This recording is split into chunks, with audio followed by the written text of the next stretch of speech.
సరే స్టంట్స్లో కూడా డిఫరెన్సెస్ ఉంటాయా? యూజువల్గా ఉండేటివి, but now everything it comes under one category. ప్రీవియస్గా మనకి బేర్ మెటల్ స్టంట్స్ అనేది ఉండేది. ఓకే. సో దానివల్ల రికరెంట్ స్టంట్ అక్లూజన్స్ ఎక్కువ ఉండేది. బట్ మనకు ఉన్న ఇప్పుడు అడ్వాన్స్మెంట్స్ అంతా డ్రగ్ ఎల్యూటింగ్ స్టంట్స్ అంటాం అనమాట. సో ఇవంతా లేటెస్ట్ జనరేషన్, దాంట్లో first generation, second generation, third generation, fourth generation drugs అనేది ఉంటాయన్నమాట.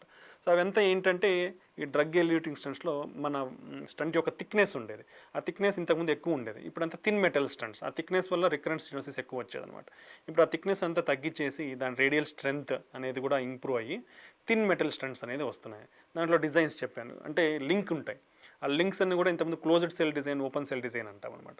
సో ఓపెన్ సెల్ డిజైన్ అంటారు, లేదంటే హైబ్రిడ్ సెల్ డిజైన్ వస్తాయి. రేడియల్ స్ట్రెంత్ అంటే మన కరెక్ట్గా స్ట్రెంత్ ఉండని కూడా ఇలా డిఫరెంట్ అడ్వాన్స్మెంట్స్ ఈ స్టంట్ ప్లాట్ఫామ్స్ రావడం వల్ల ఇప్పుడున్న స్టంట్స్తో very good results with minimally ఇన్వేజివ్తో మనం మంచి రిజల్ట్స్ ఇవ్వచ్చు. సార్ ఈ హార్ట్ బ్లాక్స్ ఎక్కువగా ఏ ఏజ్ గ్రూప్లో చూస్తాము? ఈ హార్ట్ బ్లాక్స్ని ఎలా ట్రీట్ చేస్తారు సార్? ఏ హార్ట్ అంటే ఇప్పుడు మనకు హార్ట్ బ్లాక్స్ అని వస్తే ఇట్స్ వైడ్ టాపిక్. దాంట్లో 3 రకాలు వస్తాయి.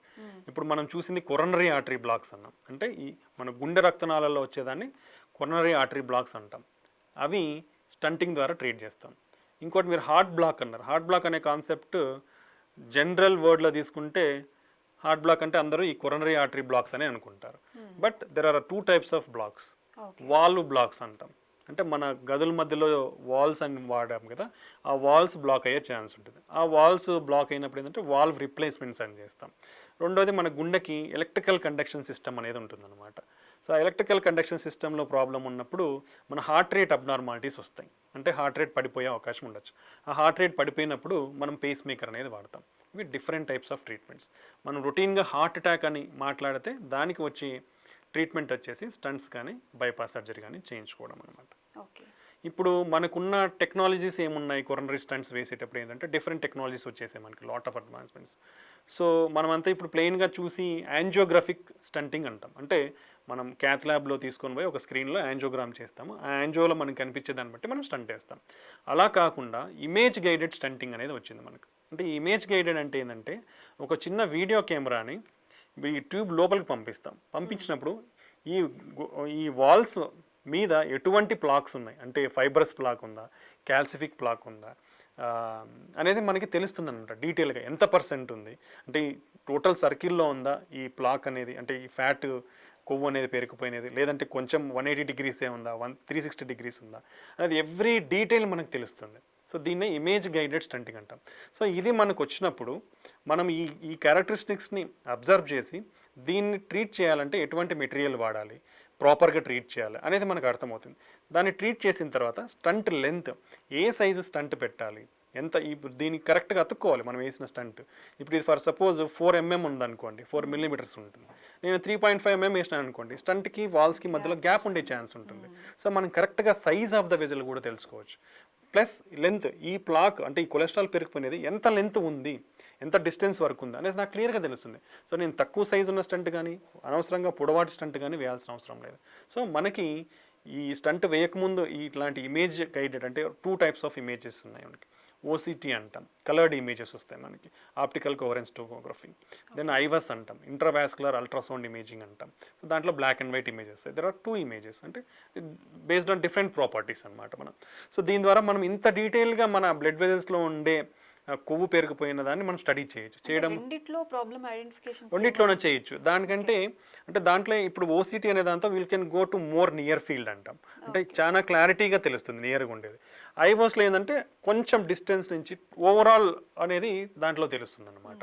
సో ఇలా 2 డిఫరెంట్ ఫీచర్స్ అనేది ఉంటాయి. సో దానివల్ల మనము డీటెయిల్డ్ అనాలిసిస్ చేసి దానికి అయిన కరెక్ట్ సైజ్ ఏంటి, స్టంట్ కరెక్ట్ లెంత్ ఏందని ఐడెంటిఫై చేసి స్టంట్ అనేది డిప్లాయ్ చేసుకోవచ్చు.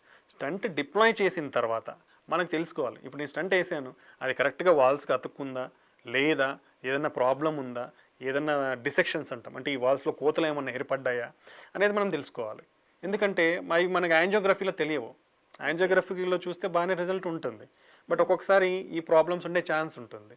సో ఈ ఇమేజెస్ ద్వారా, ఓసిటీ కానీ ఐవాస్ ఇమేజెస్ ద్వారా, సో నేను ఐడెంటిఫై చేసి స్టంట్ వేసాను, ఈ స్టంట్ క్లియర్గా వాల్స్కి అతుక్కొని ఉంది, దెన్ ఎక్స్పాండ్ అయిందా లేదా, అంటే నేను వేసిన స్టంట్ కరెక్ట్గా ఎక్స్పాండ్ అయిందా లేదా, లేదంటే తక్కువ ఎక్స్పాన్షన్ అనేది కూడా మనం తెలుసుకోవచ్చు. సో దట్ సరిగా లేదనుకోండి, we can take a big size balloon, ఆ బెలూన్తో మళ్ళీ ఆ స్టంట్కున్న లేయర్స్ని వాల్స్కి we can attach it. So అది అనమాట. దెన్ కాంప్లికేషన్స్, ఇప్పుడు స్టంట్ వేసిన తర్వాత కొన్ని కాంప్లికేషన్స్ ఉండే ఛాన్స్ ఉంటుంది. కోతలు కోసుకోవడం, డిసెక్షన్ అంటాం. ఆ డిసెక్షన్ ఉందా లేదా, లేదంటే హెమటోమాస్ అంటాం. అంటే ఒక చోట మన వెజల్ వాల్లో బ్లడ్ క్లాట్ అవ్వడం, అలాంటిది ఏమన్నా ఉందా అనేది తెలుసుకోవచ్చు. లేదంటే టిష్యూ ప్రొలాప్స్ అంటాం. అంటే ఈ స్టంట్ లేయర్స్ మధ్యలో నుంచి ఏమన్నా ఈ ఫ్యాటీ అనేది మళ్ళీ లూమెన్లోకి వస్తూ ఉందా అనేది కూడా మనం తెలుసుకోవచ్చు. ఇలా సైడ్ ఎఫెక్ట్స్, కాంప్లికేషన్స్ కూడా మనము స్టంట్ వేసిన తర్వాత తెలుసుకోవచ్చు. అది తెలుసుకున్నప్పుడు దానికి తగ్గట్టు ట్రీట్మెంట్ మనం ఇస్తే ఫ్యూచర్లో రికరెంట్ హార్ట్ అటాక్స్ అనేది ప్రివెంట్ చేయొచ్చు. సో ఈ ఇమేజ్ గైడెడ్ స్టంటింగ్ ద్వారా మనం కంపేర్ అంటే మనం యాంజియోగ్రామ్ చూసి స్టంట్ వేసేదానికి ఈ ఇమేజ్ గైడెడ్ స్టంటింగ్ చేసేదానికి చాలా వ్యత్యాసం ఉంది. అంటే ఈ ఇమేజ్ గైడెడ్ స్టంటింగ్తో మన రిజల్ట్స్ అనేది ఆల్మోస్ట్ చాలా మెరుగుపరమైన రిజల్ట్స్ అనేది మనం చూస్తామన్నమాట. So that's why lot of guidelines, European కానీ అమెరికన్ సొసైటీ గైడ్ లైన్స్, ఇప్పుడున్న గైడ్ లైన్స్ అన్ని కూడా they preferred you do with image guided stenting so that will have long lasting better results. ఈ long results అనేది మనకి better ఉంటుంది, పేషెంట్కి recurrent మళ్ళీ ప్రొసీజర్ చేయాల్సిన అవసరం అనేది తగ్గుతుంది అనేది మనకు ఇప్పుడు సూచిస్తున్నాయి. సార్, ఈ యాంజియోగ్రామ్ అనేది ఎప్పుడు చేస్తారు, అందులో ప్రాబ్లం ఎంతవరకు ఐడెంటిఫై చేయొచ్చు? యాంజియోగ్రామ్ అనేది is the definitive test for మన గుండె రక్తనాళాల్లో ఉండే బ్లాక్స్కి డెఫినేటివ్ టెస్ట్. సో దాంట్లో క్లియర్గా మనకి బ్లాక్ ఉందా లేదా అనేది తెలిసిపోతుంది. ఎంత పర్సెంట్ ఉంది, ఇప్పుడు ఆల్రెడీ మనం పర్సెంటేజెస్ మాట్లాడుకున్నాం, ఎంత పర్సెంట్ ఉంది అనేది క్లియర్గా ఐడెంటిఫై అయిపోతుంది మనకి. It the final test. So ఎవరికి చేస్తాము, ఎవరికైతే ఛాతీ నొప్పి వస్తుంది, ఆయాసం వస్తుంది, నడిస్తే నాకు కొన్ని మెట్లు వేస్తేనే నేను ఒక ఫ్లైట్ ఆఫ్ ఒక ఫ్లోర్ ఆఫ్ స్టెప్స్ ఎక్కితేనే నాకు ఆయాసం వస్తుంది, ఛాతీ నొప్పి వస్తుంది, నా వల్ల కావట్లేదు, స్వెట్టింగ్ వస్తుంది అంటే they are indicated for angiogram. లేదు బీపీ షుగర్ ఉంది, నాకు మైల్డ్ పెయిన్ అనిపిస్తూ ఉంది, సో అట్లాంటి వాళ్ళకు కూడా we suggest angiogram test. So దీంట్లో కూడా ఒక రిస్క్ క్యాలిక్యులేట్ చేస్తాం, low risk, intermediate, borderline risk, high risk అని.